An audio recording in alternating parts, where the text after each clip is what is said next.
कथा प्रवेश।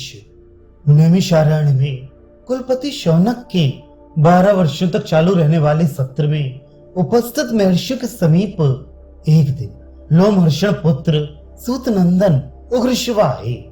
वे पुराणों की कथा कहने में बड़े कुशल थे। वे पुराणों के ज्ञाता थे। उन्होंने पुराण विद्या में बहुत परिश्रम किया था।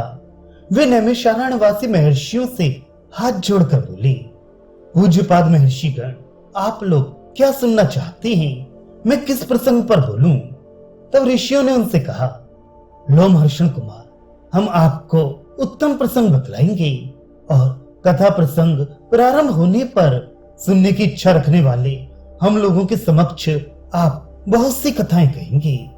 किंतु पूज्यपाद कुलपति भगवान शौनक अभी अग्नि की उपासना में संलग्न है। वे देवताओं और असुरों से संबंध रखने वाले बहुत सी दिव्य कथाएं जानते हैं। मनुष्यों, नागों तथा गंधर्वों की कथाओं से भी वे सर्वथा परिचित हैं।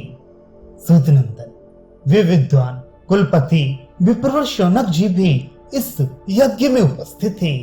वे चतुर, उत्तम व्रतधारी तथा बुद्धिमान हैं। शास्त्र अर्थात श्रुति, स्मृति, इतिहास, पुराण तथा आरण्यक अर्थात वृदारण्यक आदि के तो वे आचार्य ही हैं। वे सदा सत्य बोलने वाले, मन और इंद्रियों के संयम में तत्पर, तपस्वी और नियम पूर्वक व्रत को निभाने वाले हैं। वे हम सभी लोगों के लिए सम्मानीय हैं। अतः जब तक उनका आना ना हो तब तक प्रतीक्षा कीजिए। गुरुदेव शौनक जब यहाँ उत्तम आसन पर विराजमान हो जाएं, उस समय वे दुष्श्रेष्ठ आपसे जो कुछ पूछें उसी प्रसंग को लेकर आप बोलिएगा। उग्र शिवाजी ने कहा, एवं मस्तु, अर्थात ऐसा ही होगा। गुरुदेव महात्मा शौनक जी के बैठ जाने पर उन्हीं के पूछने के अनुसार मैं नाना प्रकार की पुण्यदायिनी कथाएं कहूंगा।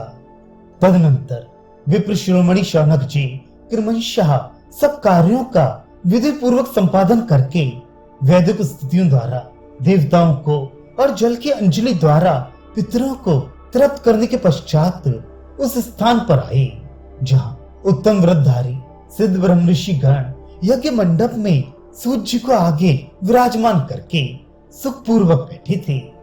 ऋतुजों और सदस्यों के बैठ जाने पर कुलपति शौनक जी भी वहां बैठे और इस प्रकार बोले,